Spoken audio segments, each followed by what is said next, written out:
Social Impact CX, the podcast that helps you drive mission and make a difference with customer experience.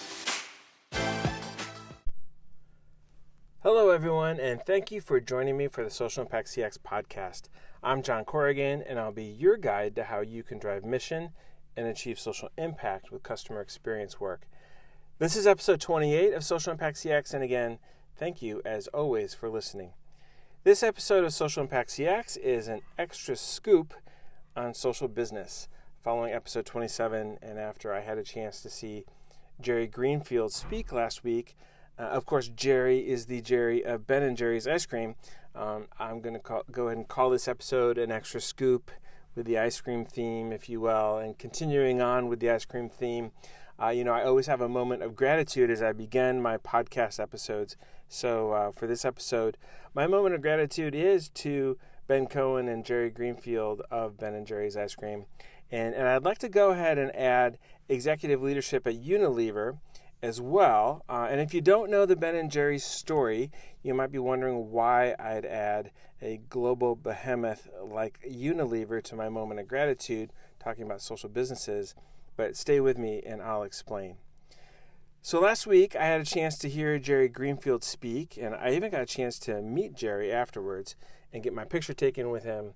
And by the way, I posted that picture on my LinkedIn, and thousands of people have now viewed the photo of the two of us, which is very exciting. And in case you're wondering, Jerry gives hugs, not handshakes.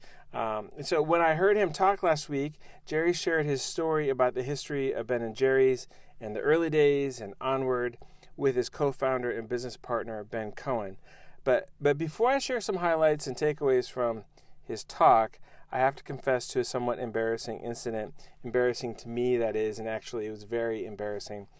So as I was sitting and waiting for the conference to start and for Jerry to take the stage, just a minute or two prior to everything kicking off, right in the aisle next to where I was sitting, a few guys were standing and talking, and one of them kept referring to Ben of Ben & Jerry's.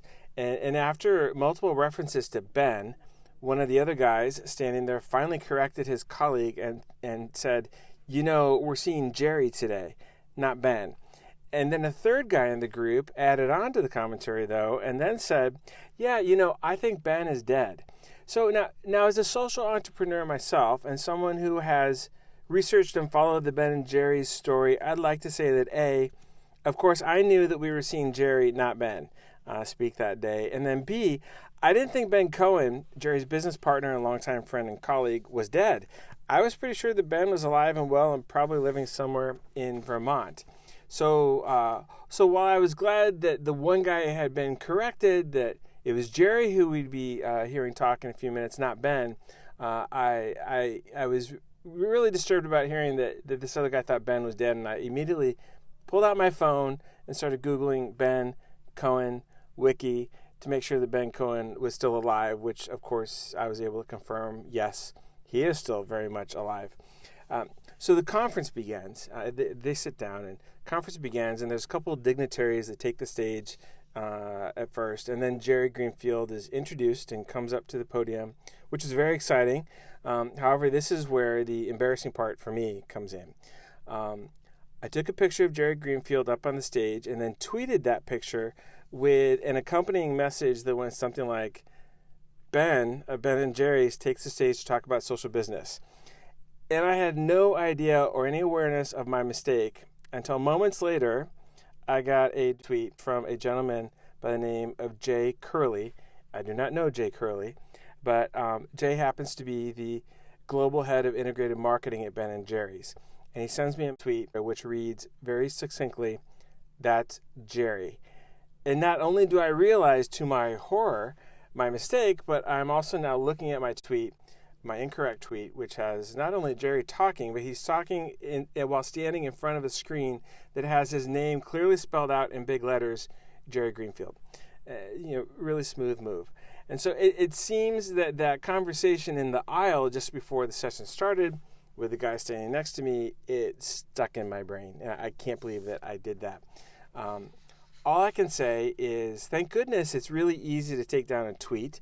I don't believe that I've embarrassed myself in a business setting on that scale since about 1998. And that incident from 1998, I'm going to go ahead and just decline sharing anything about that here on my podcast. But thankfully, it was early on in Jerry's remarks, and so I was able to pull down the tweet and post another one with the correct name this time, of course. But I have to say a huge thank you to Jay Curley, wherever you are out there. If I ever have the chance to meet Jay in person, I think I owe him a beer or some ice cream or maybe both. So when I met Jerry after he spoke, I skipped over my embarrassing tweeting, but I did tell him about my social entrepreneur work, that I'm really a technology guy, and that I've formed an L3C, and he knew what that was, to bring an affordable customer experience application to market for nonprofits and social impact businesses, because this is usually really expensive work. And that I also have a podcast called SocialImpactCX that talks about how nonprofits can borrow ideas from expensive customer experience work found in big businesses to then better help them understand the people that they are working to serve and to help. And I did say to Jerry that it would be great to have him on Social Impact CX someday if he had any interest. And if Jay Curley hears this by chance, all I can say is, again, thank you for that message clarifying that it was Jerry, not Ben. And also I can promise you that I will never refer to Jerry Greenfield as Ben again, ever. But enough of all that. What I wanted to share in this extra scoop episode of Social Impact CX is some of what I heard from Jerry Greenfield from the stage. Not everyone gets a chance to hear a real live social business leader talk in person. And I enjoyed Jerry's comments so much that I wanted to share some of them with all of you.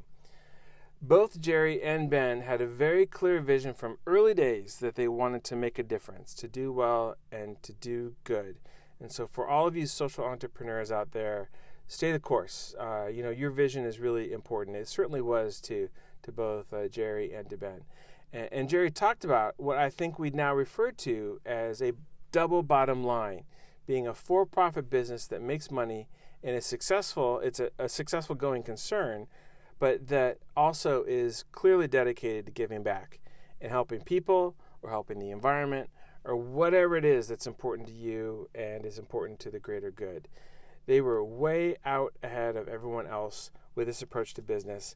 Today we talk about benefit corporations and B Corps and L3Cs, but Ben and Jerry were way ahead of the curve with this view of business and how to go about their business and structuring their business. And Jerry went on to say that he and Ben began to realize then that there is a spiritual aspect of doing business. And this point really stuck with me. It really meant something. There's a spiritual aspect of being of doing business, just as there is a spiritual aspect to being a person. And the more you give, the more you'll receive. That is what Jerry Greenfield said from the stage, and it really hit home for me.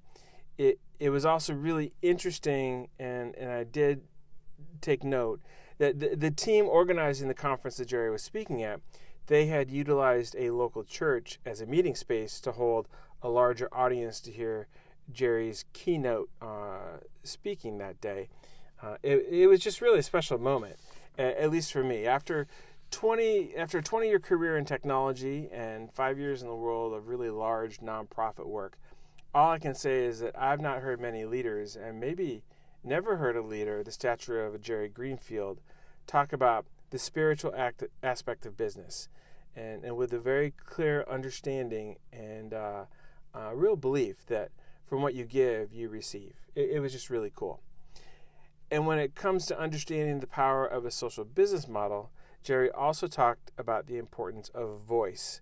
And nonprofit businesses, organizations, and for-profit businesses, an organization or business should really understand their voice. And Jerry was talking about the voice of a business, and that the voice of a business is perhaps the most powerful thing that a business has, which when you stop and think about it, you work on comprehending what he's saying there, I think it really gives you pause. It gives me pause. It's an opportunity to think through how you're going to use your business as a social entity and that voice of the business as a social entity.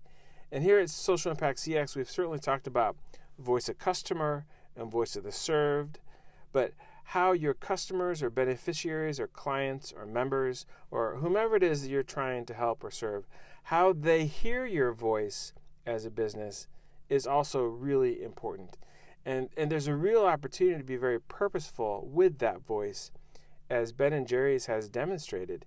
And I might add that the purposeful use of their voice is certainly a part of the established Ben & Jerry's brand, which is really something, and something to aspire to, in my humble opinion, for everyone else who is a social business person or social entrepreneur.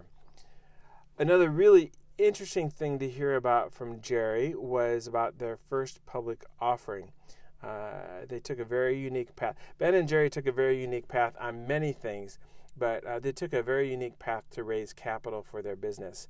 And if any of you or other social entrepreneurs out there are tracking with what's going on with social impact investing or quote-unquote slow capital or other alternative financing options, and that being alternatives to traditional venture capital that's really focused on unicorns and hockey stick returns, the Ben & Jerry's financing story is quite inspiring and encouraging. I was really glad to hear Jerry talk about how they blaze their own trail and follow the beat of their own drum. Raising capital is a very real issue for many businesses, social businesses included, and so it was great to hear the Ben & Jerry story about raising capital. And by the way, after their first public offering, they decided that 7.5% of pre-tax revenue would go into a foundation. And Jerry gave context to that 7.5% by adding that average corporate giving runs around 1.5%. And, I just think it's interesting in this day and age of tech billionaires that someone like Mark Benioff at Salesforce, who I have tremendous respect for, and I'm a huge fan of, Salesforce is praised for their 1-1-1 model that I think Mark Benioff is credited for really pioneering, and that's 1% giving in each of the areas of the technology that they offer, and then the grants that they make, and then 1% of volunteering of team member times. But I think it's really interesting that Jerry and Ben went right for 7.5% of pre-tax revenues into a foundation dedicated to helping more people. I do have massive respect for Mark Benioff and the whole Salesforce organization, including their foundation and Salesforce.org. But it's interesting to see in that context of doing well, doing good, how committed Jerry and Ben were about setting aside pre-tax revenue dollars for a foundation. So it was just interesting to hear his story. And one last point, let's come back to my Unilever reference from the moment of gratitude at the start of this episode. In the year 2000, Ben & Jerry's was acquired by the global for-profit consumer goods company Unilever. This is where my Unilever reference before comes into play. Unilever is a huge global entity with many, many, many brands in their fold. Jerry talked about the acquisition and being a public company and the duty of the board to consider the purchase offer from Unilever. And if you're interested in reading more, there is a really interesting case study from a social business perspective that was published in the Stanford Social Innovation Review that goes through what happened. However, it's really interesting and important to note that today, Ben & Jerry's is a certified B Corporation that is a wholly owned business unit of Unilever. And yes, I do mean a B Corporation business structure that commits to doing well and doing good. The Unilever team owns Ben & Jerry's these days, but they have really allowed and enabled the social mission of the founders to continue on, which is great. And I think it really kind of somewhat unique, and it should certainly be applauded. So that is why I included Unilever in what I'm grateful for at the beginning of this episode. It was really interesting to hear Jerry talk about that. And check out the Stanford Social Innovation Review article from, I believe it was in 2012, if you'd like to learn more. So if you ever get the chance to see Jerry Greenfield speak and hear him, you should go for it. He's very interesting. And, of course, Jerry has a standing invitation here at SocialImpactCX to join us for an episode or an interview if he ever has any interest in doing so.